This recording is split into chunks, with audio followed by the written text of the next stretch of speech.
화단에 핀 장미는 얼마나 불평이 많은지 눈만 뜨면 불평하는 것으로 하루를 시작했습니다. 밤이면 춥고 어두워서 못 있겠으니 거실로 옮겨달라고 주인에게 떼를 씁니다. 그래서 주인은 거실에 있는 화분으로 옮겨줍니다.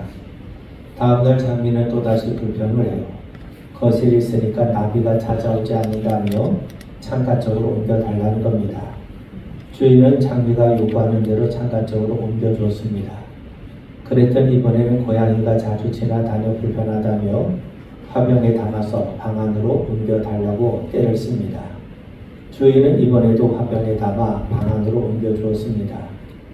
며칠 뒤 장미는 방 안에만 있으니 답답하다며 다시 바깥 화단으로 옮겨달라고 합니다. 하지만 이미 뿌리가 잘린 장미는 시들어버렸고 주인은 장미를 뽑아 쓰레기통에 버리고 말았다는 겁니다. 감사하며 사는 것이 그만큼 쉽지 않다는 것이죠. 또한 감사를 잃고 불평하는 삶을 살면 그 종착역은 불행할 수밖에 없다는 것을 말해줍니다. 오늘 본문에서 바울은 감사함을 넘치게 하라 말씀합니다. 우리는 그리스도 예수를 주로 받은 사람입니다. 예수를 통해 구원받은 사람이요 예수님을 주님으로 섬기며 사는 사람입니다. 예수님의 사람들은 감사함을 넘치게 하라고 말씀합니다. 감사함을 넘치게 하라는 말은 곧 범사에 감사하라는 말이요 감사하는 자가 되라는 말씀 아니겠습니까? 여러분, 물건도 품질에 따라 등급이 매겨집니다. 사람의 품격도 마찬가지입니다. 고든 맥도날드는 하나님이 축복하시는 삶에서 영혼에도 품격이 있다고 말을 합니다. 그렇다면 영혼의 품격을 결정하는 것이 무엇입니까? 바로 영성이라는 겁니다. 영혼의 품격은 영성에 따라 결정이 되고 또 영성의 극치는 순종과 감사라고 말씀합니다. 여러분, 영성이라는 게 무엇입니까? 영성이란 말이 쉽게 정의될 수 있는 것은 아니지만 성령의 다스림을 받는 삶을 의미하죠. 성령의 다스림을 받으면 우리는 하나님을 의식하게 되고 하나님께 순종하게 됩니다. 그분과 동행하게 됩니다.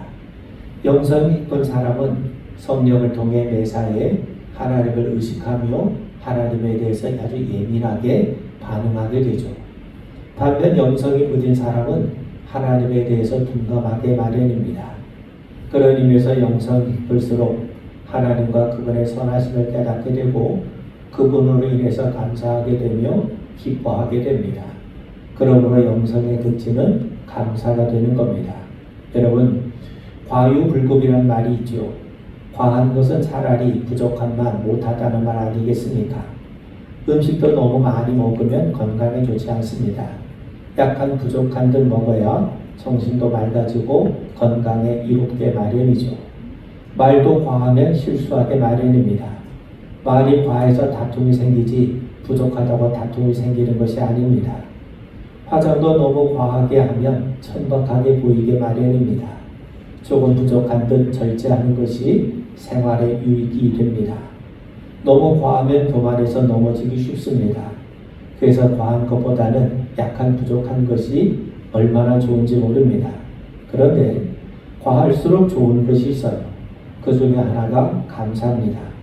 감사는 넘칠수록 좋은 것입니다. 그래서 바울도 감사함을 넘치게 하라고 말씀하지 않습니까? 감사가 흘러넘쳐서 감사가 우리 인격과 삶을 드러내는 기준이 되고 더 나아가 우리 이웃들에게까지 감사로 물들게 하는 것은 얼마나 복되고 아름다운 일이겠습니까? 우리는 그리스도 예수를 주로 받은 사람입니다. 주님 안에서 사는 사람이란 말이죠. 바울은 주님 안에서 감사함을 넘치게 하라라고 말씀합니다. 하나님 앞에 이르는 날까지 범사에 감사하며 사는 우리 모두가 되길 바랍니다. 우리가 읽은 말씀 6절 7절을 다시 읽어보면 그러므로 너희가 예수 그리스도를 주로 받았으니 그 안에서 행하되 그 안에 뿌리를 박으며 세움을 입어 교훈을 받은 대로 믿음에 굳게 서서 감사함을 넘치게 하라. 여러분, 골로새서는 에베소서 빌립보서와 더불어 옥중 서신이라 부릅니다. 바울이 감옥에서 기록한 서신이기 때문이죠. 감옥은 별로 감사할 수 있는 자리가 아닙니다. 바울이 잘못해서 감옥에 갇힌 것이 아닙니다.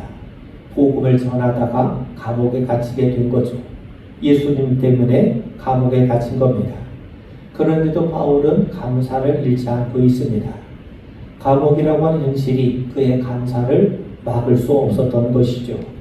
이때 바울의 나이가 한 60대쯤인 것으로 알려져 있는데 노인의 몸으로 감옥 생활하는 것이 그리 쉽지만은 않았을 겁니다. 그런데도 유독 감옥 안에서 바울은 감사를 넘치게 하고 있습니다. 감사로 그의 삶이 아름답게 익어갔다는 것 아니겠습니까? 1장 3절을 보면 우리가 너를 위하여 기도할 때마다 하나님 곧 우리 주 예수 그리스도 아버지께 감사하노라. 3장 15절에 보면 그리스도의 평강이 너희 마음을 주장하게 하라. 평강을 위하여 너희가 한 몸으로 부르심을 받았나니 또한 너희는 감사하는 자가 되라. 3장 17절에 보면 또 무엇을 하든지 말이나 일이나 다 주 예수님의 이름으로 하고 그를 힘입어 하나님 아버지께 감사하라. 여러분, 작은 물방울이 모여서 그릇을 채우는 것처럼 감사가 넘친다는 말은 모든 일에 감사하는 것입니다. 큰일, 놀라운 일에만 감사하는 것이 아닙니다. 작은 일에도 평범한 일에도 감사하는 것이죠. 감사가 일상이 되고 생활이 되고 습관이 될 때 감사는 흘러 넘치게 될 겁니다.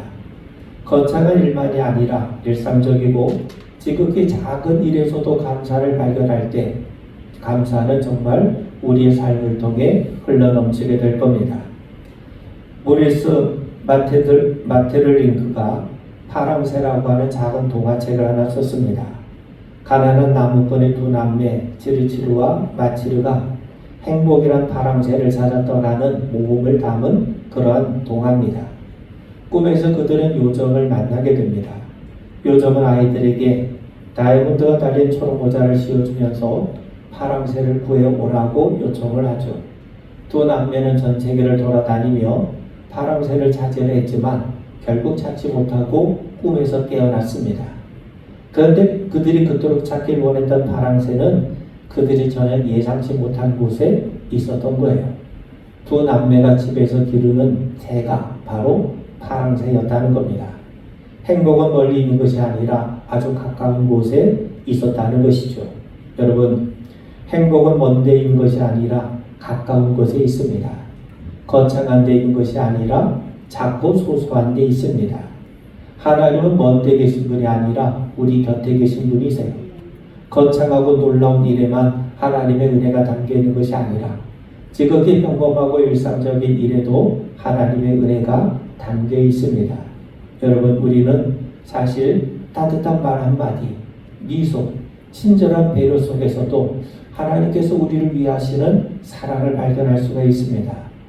오늘 한 끼의 식사를 통해서도 나를 위해 일용할 양식을 주시고 먹이시고 돌보시는 하나님의 돌봄을 깨달을 수 있는 겁니다. 감사도 마찬가지입니다. 우리가 사소한 것, 작은 것, 일상적인 것에서도 하나님의 은혜를 발견하고 정말 우리가 감사할 수 있다면 우리의 감사함은 흘러 넘치게 될 겁니다. 여러분, 구약 성경에 보면 호세아 선지자가 하나님께서 이스라엘 백성들에게 이슬과 같으신 분이라고 말씀해요. 여러분, 장대비가 내리면 산천에 물이 넘치고 초목은 춤을 출 겁니다. 이스라엘은 물이 절대적으로 부족한 나라입니다. 그래서 하늘에서 장대비가 내린 것이 얼마나 귀한 일이겠습니까? 그래서 이스라엘 백성들에게 비는 하나님의 축복을 상징합니다. 그런데 그런 장대비도 어쩌다 내려야지 매일 내린다고 생각해 보세요. 매일같이 비가 내리면 사람이 살 수가 없어요. 나무도 물에 잠겨 썩어질 겁니다. 노아의 홍수 때를 생각해 보십시오. 장대비가 40일 동안 내리니까 온 천하가 다 물에 잠기지 않았습니까? 비는 때에 맞게 적당히 적절하게 내려야 합니다. 그래서 하나님은 때에 맞게 우리에게 이른 비와 늦은 비를 내려주시는 겁니다. 그런데 하나님께서 매일 주신 것이 있어요. 그게 뭐냐면 바로 이슬입니다. 하나님은 새벽마다 이슬을 내려주십니다. 이스라엘은 물이 부족한 지역이지만 새벽마다 주시는 이슬을 머금고 식물도 자라고 동물도 살아가는 겁니다. 우리는 이슬이 내리는 것을 볼 수가 없어요. 그런데 이른 아침에 나가보면 어김없이 이슬이 맺혀 있습니다. 그렇습니다.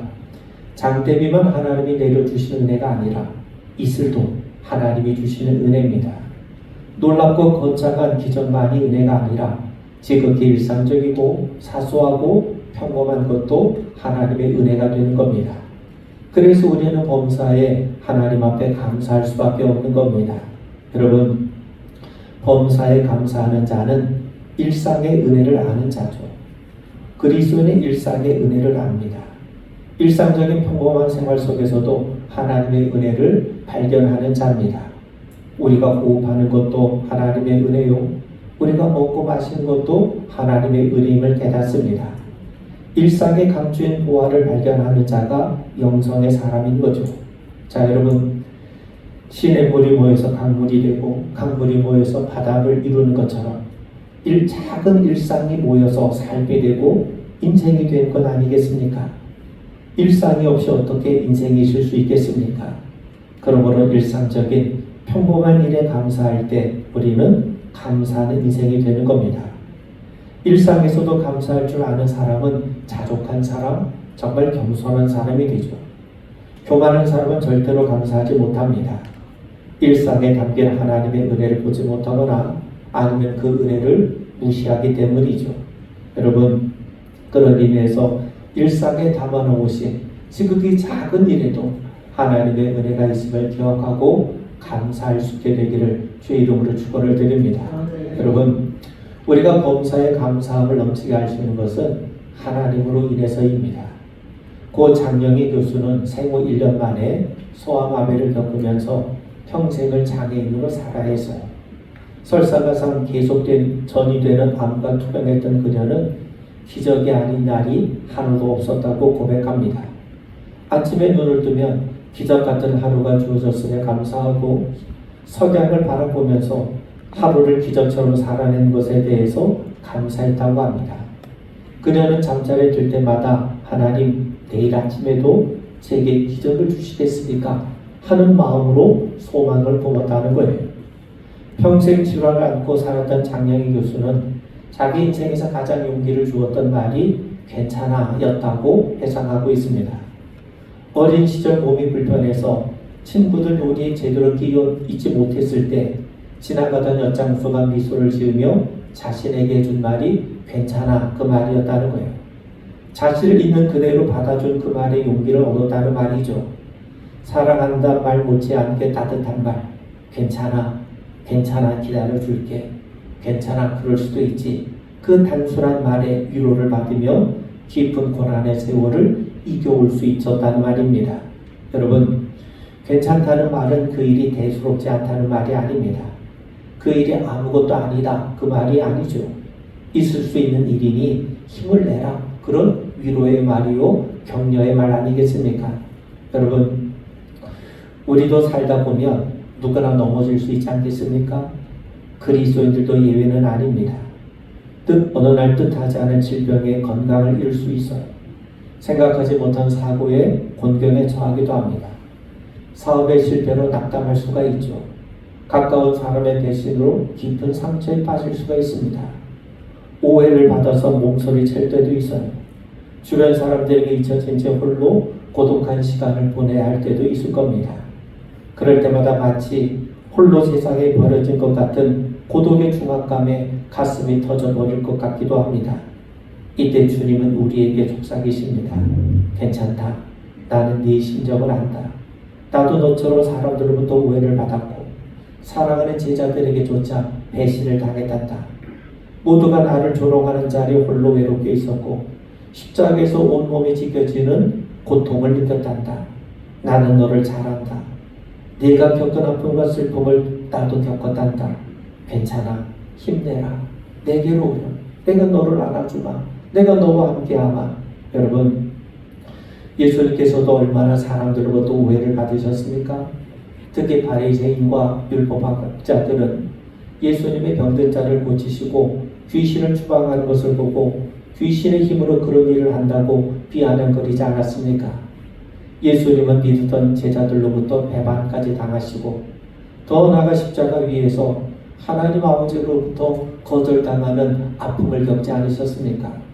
우리 대신 죄를 짊어지시고 나의 하나님 어찌하여 나를 버리셨나이까 비명을 지르셔야 했던 그 비통함, 십자가 위에서 말 한마디 하실 때마다 피와 물이 쏟아지고 숨 한 번 쉴 때마다 조여든 극심한 괴로움을 겪으신 주님이시기 때문에 그분은 오늘 우리에게 이렇게 말씀하실 수가 있는 겁니다.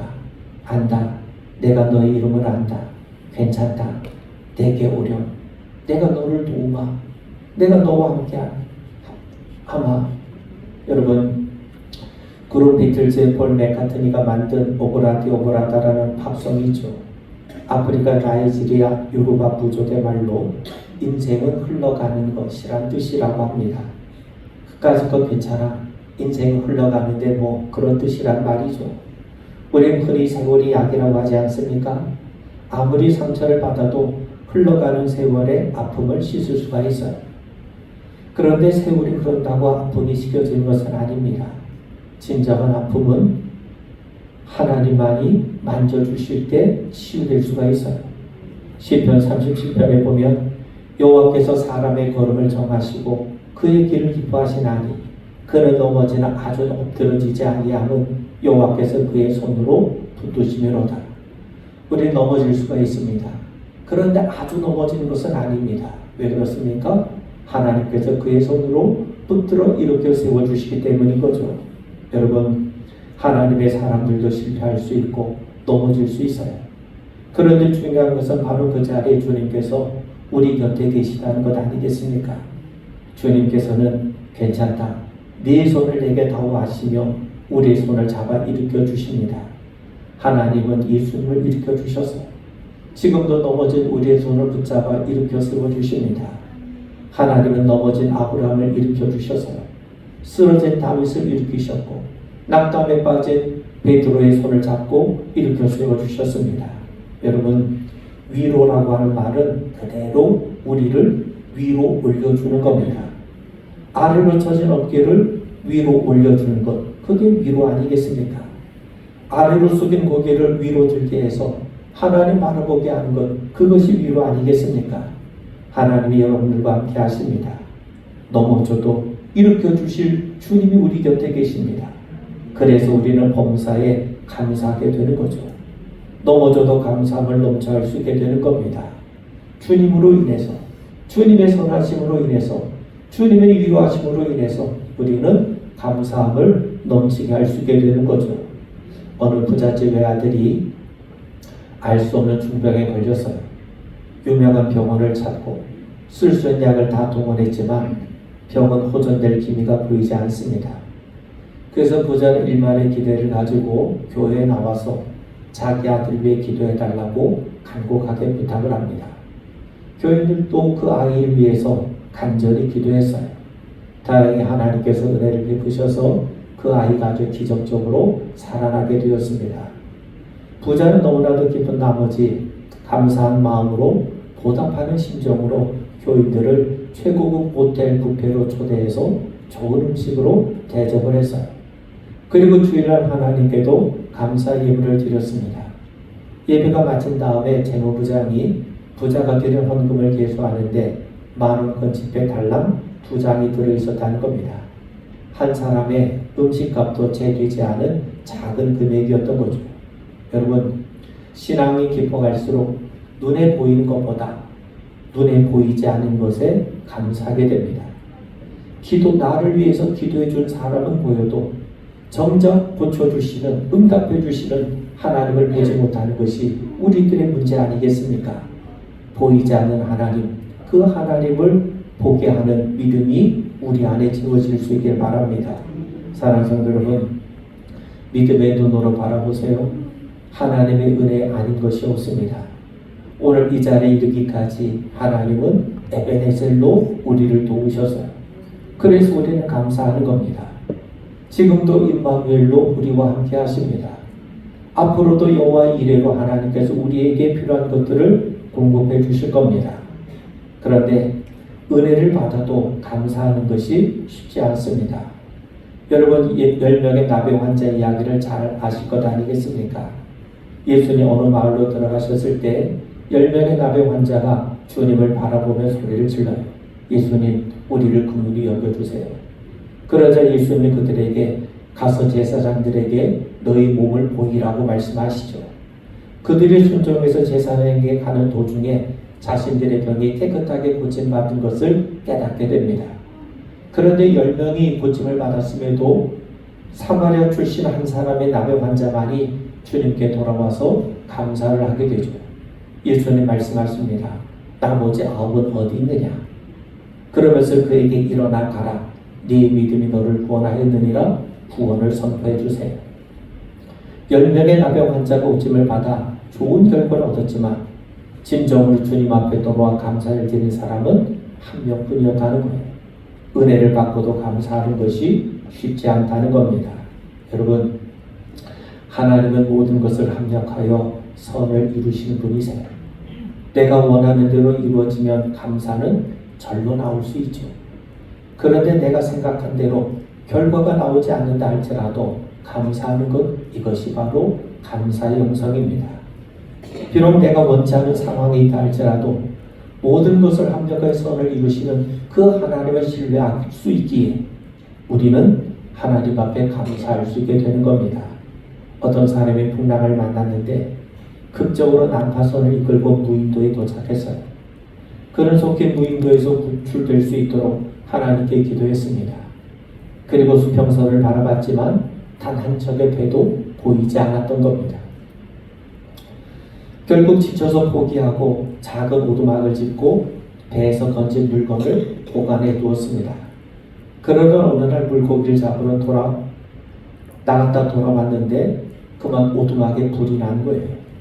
이 무인도에서 살아남으려면 오두막이 있는 것이 전부인데 모든 것이 죄가 되고 보니까 절망에 빠졌습니다. 그런데 다음날 아침 배 한 척이 무인도로 다가와서 그를 구조하는 겁니다. 그래서 물었어요. 내가 여기 있는 것을 어떻게 알았습니까? 그러자 그들이 대답하기를 우리는 여기서 당신의 불을 피우는 걸 보고 그걸 보고 찾아왔다는 거예요.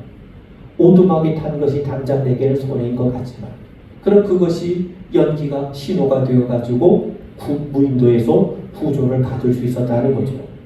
지금 당장 내 뜻대로 되지 않는다고 해서 절망하지 마십시오. 하나님의 선하심을 믿으시기 바랍니다. 지금은 고난인 것 같지만 그것이 우리를 살려고 형통케 하시는 하나님의 섭리가 될 수 있음을 우리 분명하게 믿게 되기를 주의 이름으로 축원을 드립니다. 바울은 디모데전서 4장 4절에서 말씀합니다. 하나님께서 주신 모든 것이 선함에 감사함으로 받으면 버릴 것이 없나니. 버릴 것이 없다는 게 무슨 말이겠습니까? 모든 게 다 은혜가 된다는 거예요. 하나님의 지으신 것, 그분이 행하신 일들은 선하십니다. 그래서 우리가 감사함으로 받으면 모든 것이 은혜가 됩니다. 심지어는 고난까지도 은혜가 됩니다. 왜냐하면 우리가 감사할 때 하나님께서 형통케 하시는 역사를 베푸실 수 있기 때문입니다. 오늘 우리는 맥주 감사의 주일을 맞이했습니다. 우리가 늘 감사하지만 정말 범사에 감사하는 자로, 감사함을 넘치게 하는 자로 우리 주님 앞에 서는 그 순간에 이르기까지 아름다운 감사의 영성을 이어가는 우리 모두가 되기를 주의 이름으로 축원을 드립니다.